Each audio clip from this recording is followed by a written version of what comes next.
नमस्कार, मैं हूं आपके साथ अंकिता पाल और आप सभी का हमारे छत्तीसगढ़ में स्वागत है। रुक करते हैं खबरों की तरफ। राज्यपाल रमेन रेखा बिलासपुर के लखीराम ऑडिटोरियम में आयोजित मध्य देशी वैश्व महासभा के राष्ट्रीय सम्मेलन में शामिल हुए हैं। सम्मेलन की अध्यक्षता समाज के राष्ट्रीय अध्यक्ष डॉक्टर विमल कुमार गुप्ता ने की है।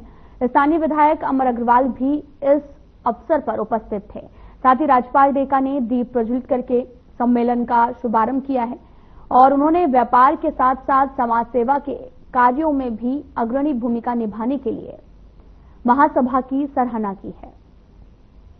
उनके सेवा कार्य को अन्य समाज के लिए अनुकरणीय भी बताया जा रहा है।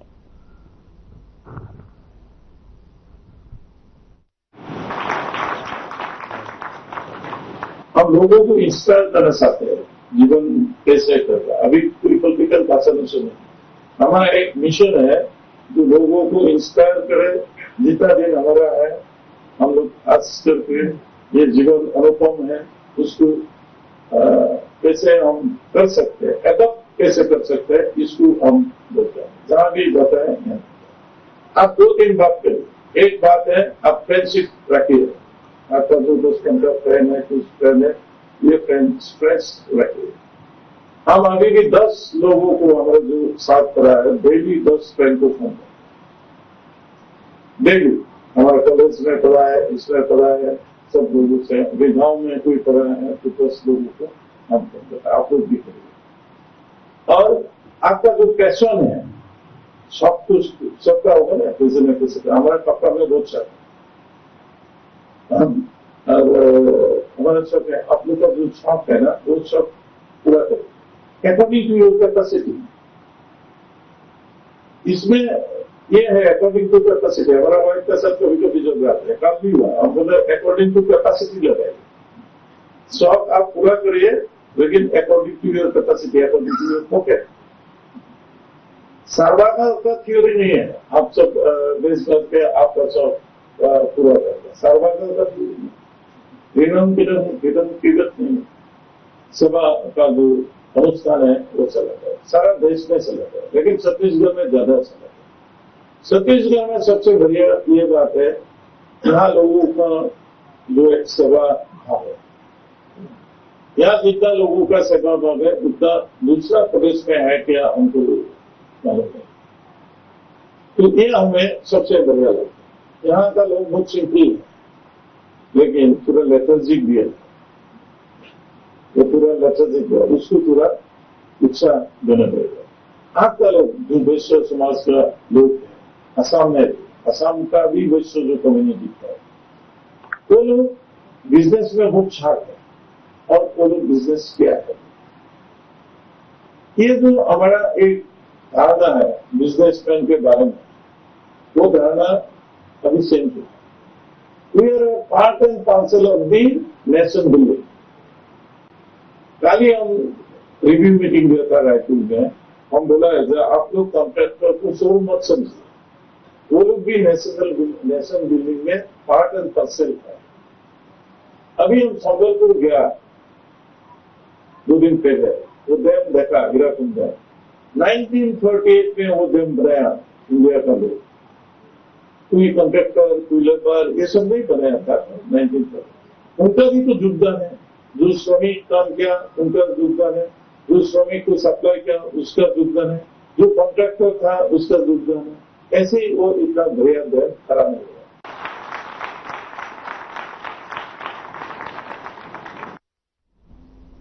तो वहीं अंबिकापुर में ईसाई धर्मगुरु आचार्य बिशप पास्कल टोपनो का देहांत हो गया है। बिशप पास्कल टोपनो के देहांत होने से ईसाई समाज में शोक की लहर है। सैकड़ों की संख्या में ईसाई समाज के लोग बिशप पास्कल टोपनो के शव यात्रा में शामिल हुए और साथ ही आपको यह भी बताते चले कि 93 साल की उम्र में उनका निधन हो गया, जिन्होंने ईसाई समाज के उत्थान के लिए कई काम किए हैं।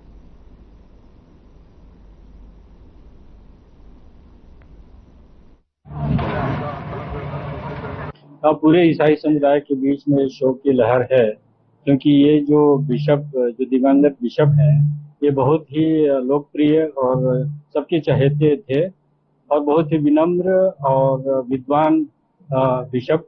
इन्होंने पूरे समाज की अगुवाई बहुत अच्छी तरह से की इसलिए इनका सम्मान लोग कर रहे हैं। आज झारखंड, रांची, भोपाल, मध्य प्रदेश, बिहार, उड़ीसा इतने क्षेत्रों से लोग आए हुए हैं। जो बिशप होते हैं उनका अंतिम संस्कार जो मुख्य गिरजाघर होता है उसी के अंदर होता है, और सिर्फ बिशप का दफन गिरजाघर के अंदर होता है, जो मुख्य गिरजाघर होता है। ये परंपरा से ही चली आ रही है और सिर्फ बिशपों को ही गिरजाघर के अंदर दफनाया जाता है। महामहिम आर्च बिशप जी की अंतिम यात्रा निकली है। पूरे अपने जीवन काल में उन्होंने Ranchi higher secondary school, Loyola, Kunkuri, saint Xavier's, Ambikapur के शिक्षण संस्थान में उन्होंने अपना सहयोग किया और बाद में अंबिकापुर के महामहिम बिशप स्वामी भी बने और अंत में आर्च बिशप भोपाल डायोसिस के बने। और उन्होंने अपना पूरा जीवन काल समाज के लिए सौंप के रखा, शिक्षा के क्षेत्र के लिए सौंप के रखा। कई बड़े जो ओहदे में अभी स्टूडेंट्स हैं या अधिकारी हैं उनके पढ़ाए हुए हैं।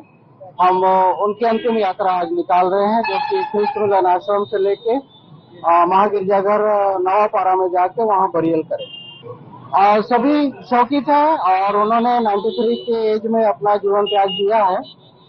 उन्होंने अपनी एज पूरी की, लेकिन उनका जो योगदान समाज के लिए रहा वो बहुत बड़ा है।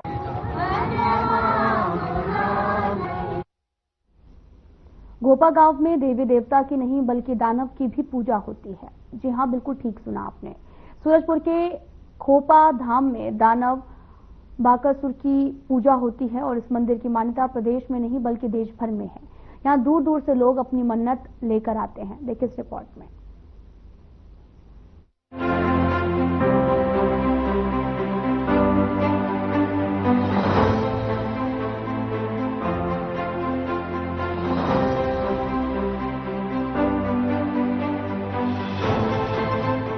लोगों को धार्मिक अनुष्ठानों में देवी देवताओं की पूजा करते हुए तो आपने देखा है, लेकिन कभी क्या आपने किसी दानव पूजा के लिए लोगों की भीड़ लगते हुए देखी है? आज हम आपको ऐसी ही जगह के बारे में बताने जा रहे हैं। छत्तीसगढ़ के सूरजपुर जिले के भैया थान विकासखंड के खोपा गांव में खोपा धाम स्थित है, जहां पर बकासुर नाम के दानव की पूजा की जाती है। ऐसी मान्यता है कि यहाँ हर किसी की मन्नत बकासुर पूरी करते हैं। खोपा धाम को लोग दानव देवता के नाम से भी जानते हैं। यहाँ बड़ी संख्या में लोग पूजा करने के लिए आते हैं। लाल कपड़ा बांधकर और नारियल चढ़ाकर मन्नत मांगते हैं। यहाँ के प्रमुख पुजारी सुखलाल, जो इस गांव के पूर्व सरपंच हैं, जिन्हें बैगा कहा जाता है, उनका कहना है कि यहाँ आने वाले श्रद्धालु जो भी मन्नत मांगते हैं उनकी इच्छा पूरी होती है। हरकलाल तो महिला में ही जब पूजा पाठ होता है, कुदर गढ़ी दाई बूढ़ी माई लेडीज मन जग नहीं जाए, लेडीज मन का पूजा यही जगह होता है। और तो मांग पूरा हो जाते तो यही जगह कुदर गढ़ी दाई जगह इनके जगह थे, लेकिन देवता देवी सबका नाम होता है। सब सही तो अगल बगल हो जाते हैं, सब ठीक हो जाते हैं। उमन लड़का छुआरी मरत है पूरा हो जाए। जेकर जोड़ी गाँव में नहीं सटत रहे वो लसड़ा देती फैट जाते हैं। हाँ सर सारी काम हो जाए यहाँ। मेरा नाम बिलेसिया है, मैं ग्राम गौरा से हूँ। आज खोपा में आए हुए हैं, कैसे आए हुए? यहाँ मैं मतलब बैकुंठपुर जा रही थी ना, इसी रास्ते से, तो मेरे सीने में दर्द हो रहा था, तो मैं गाड़ी में बैठे बैठे ही मैं बोली कि मतलब यही खोपा के मतलब देवी देवता जो भी हैं, मेरा सीना दर्द ठीक हो जाए तो मैं आऊँगी यहाँ, मतलब एक जोड़ा नारियल लेके। फिर मैं चली गई, मतलब खोपा का सिवान यहाँ से क्रॉस की ना, उसके बाद मेरा सीना दर्द ठीक हो गया और उसके बाद मैं ठीक ही हूँ। तो मैं आज नारियल लेके आई हूँ यहाँ चढ़ाने के लिए। मेरे को बहुत अच्छा लगा मतलब यहाँ का, और हम लोग का छोटा मोटा मनोकामना पूरा होते रहता है, सबका सुनते हैं। मेरा मकर ध्वज जी, मैं गौरा से आया हूँ। ये हम लोग का खोपा इसको कहते हैं, खोपा। यहाँ हम लोग आए हैं, हम लोग हमेशा आते रहते हैं, हम लोग को आने में भी अच्छा लगता है। यहाँ मतलब जो भी मन्नत मांगते हैं वो सब पूरा होता है।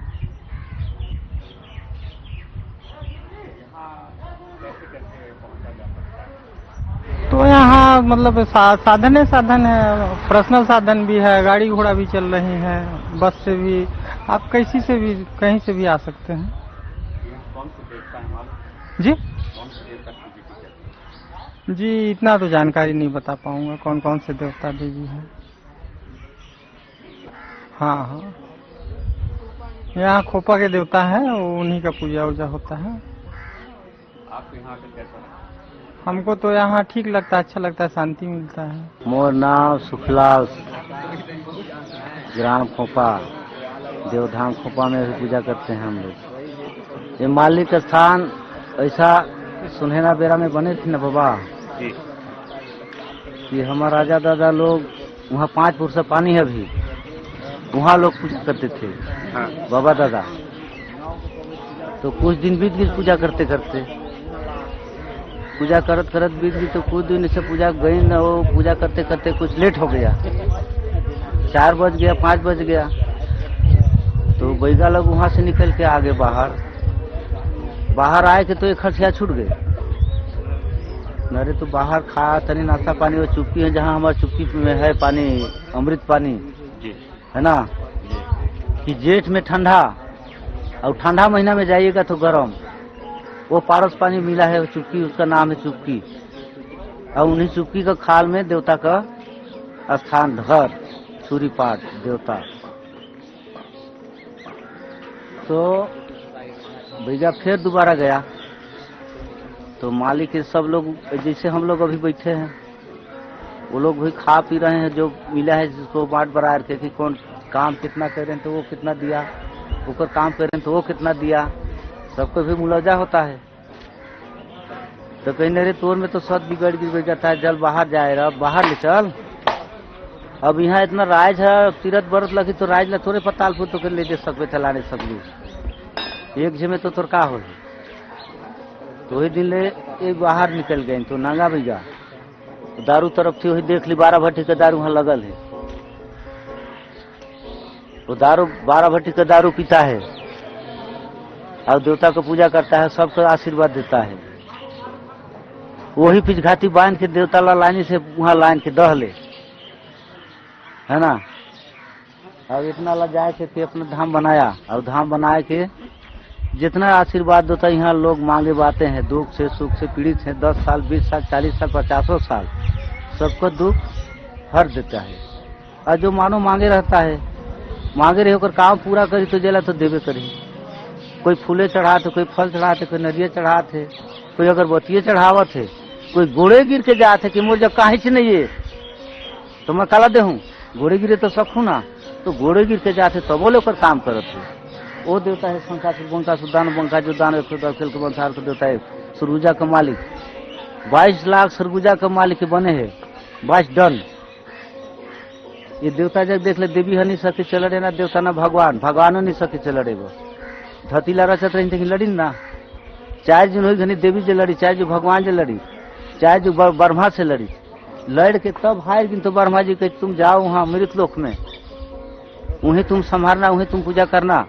अब दानव रूप में तुमको नहीं जानेंगे, जानेंगे दानव रूप में जानेंगे, क्योंकि दानव असल दानव नहीं है, शंकर जी हैं और पार्वती हैं। लेकिन तो दानव रूप में है, कलयुग में भेज दें कि जाओ रक्षा करना, ताकि तुम्हारा नाम बदल के रहना, कोई जान जाने कि तुम शंकर जी हैं कि पार्वती हैं। दानव रूप में दुनिया जानता है, लेकिन दानव नहीं है, ये शंकर जी हैं। एक दांत इनका गाछ, एक दांत पताल, कौन दानव का गाछ पताल दांत लगे है, किसी भूत का नहीं है, शंकर जी का है। तो है शंकर जी के एक पाँव तो आगाज में है, एक पाँव पताल में, एक और दांत आगाज, एक उसमें पताल, तो वो शंकर जी है कि दानव थोड़ी है। ये तो कलयुग में दानव रूप में है बैठी है कि हम दानव रहेंगे, रक्षा करेंगे। 4,84,00,000 जोनी का कुछ तो भाग मिला है, अन्न जल देने का। दूसरा भूत है कुछ संहारी से, कोई भूत है नहीं संहारी से। 4,84,00,000 जोनी के मालिक बने तो यही बने, इन्हीं का आशीर्वाद। तब यहाँ जो कलयुग में मेला लगे है, तीरथ राय तो दिन बराबर, लेकिन तो झूरा डाल रही है तो 2 साल है मालिक का आशीर्वाद कृपा, कोई लोग लग जा देहने साथ है, कुछ छाया बने है। और जितना पौधा लगाया हूँ तो हमारा हाथ से पौधा लगा है, मेरा बाबा दादा नहीं लगाए हैं, खुद मैं लगाया हूँ। और देख लीजिए कितना हरा भरा है। ये पेड़ ला देख भी तो मुझे नहीं कभी एक एकड़ जगह वाला लगे। ये बोई ला देख ले इतना बड़े एक बोलू हमारे तो बूढ़े फेंकाएगी जो कितना बोई बाढ़े। मोर बाबा ले मोर दादा ले मैं जानत, मोर दादा मोर बाबा दोनों मन यहाँ करत करत पूजा सीढ़ी चल दही। अखिन नहीं बोले बोई नहीं बाढ़ी, माए पूजे हो तब इतना बोई बाढ़े है ना। आप पूजा किए हैं तभी प्रसन्न हुए यहाँ देवता। हाँ, रात दिन दोनों टाइम खाया न पीना छोड़ के तब प्रसन्न हुई। तो इतना पौधा उधा लगाए दे कि तुम ठीक ही आदमी हो भाई।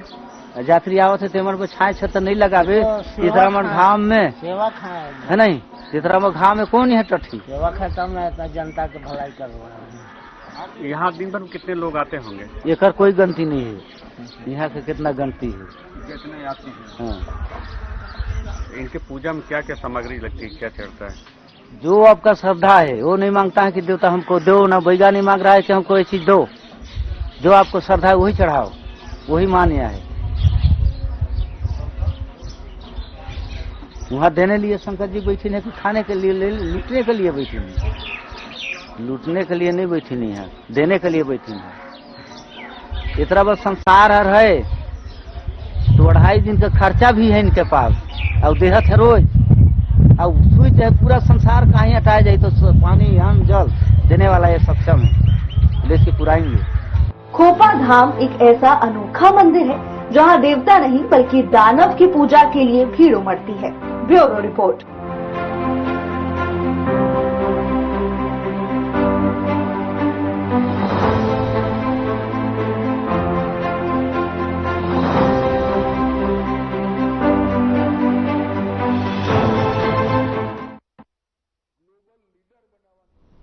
मुख्यमंत्री विष्णुदेव साय ने मंत्रालय महानदी भवन नवा रायपुर में गृह विभाग के कार्यों की समीक्षा की है।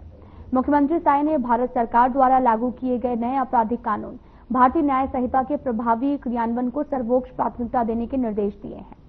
साथ ही उन्होंने ये भी कहा कि ये कानून न केवल न्याय प्रणाली में सुधार लाने वाले हैं बल्कि अपराधियों में भय और आम जनता में विश्वास उत्पन्न करने में सहायक होंगे।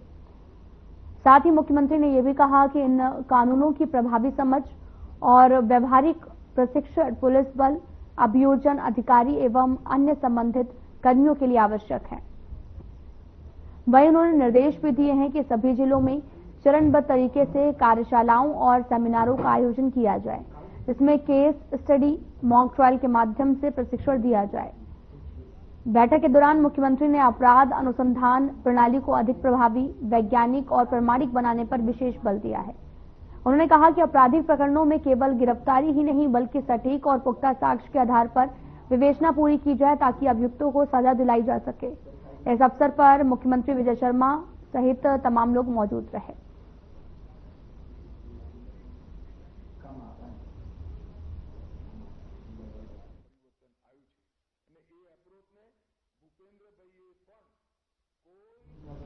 छत्तीसगढ़ राज्य लघु वनोपज सहकारी समिति संघ रायपुर के बैनर तले तेदुपत्ता फड़ समिति के प्रबंधक सूरजपुर और साथ ही वन मंडल अधिकारी सूरजपुर कार्यालय के प्रांगण में सरकार से अपनी नियमितीकरण की मांग को लेकर अनिश्चितकालीन हड़ताल पर बैठे हैं।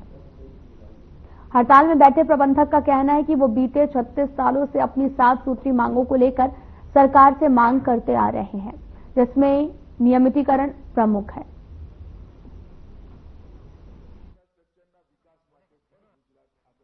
मेरा नाम मोहम्मद इकबाल है और मैं प्राथमिक लघु वनोपज सहकारी समिति ओडगी में प्रबंधक हूं।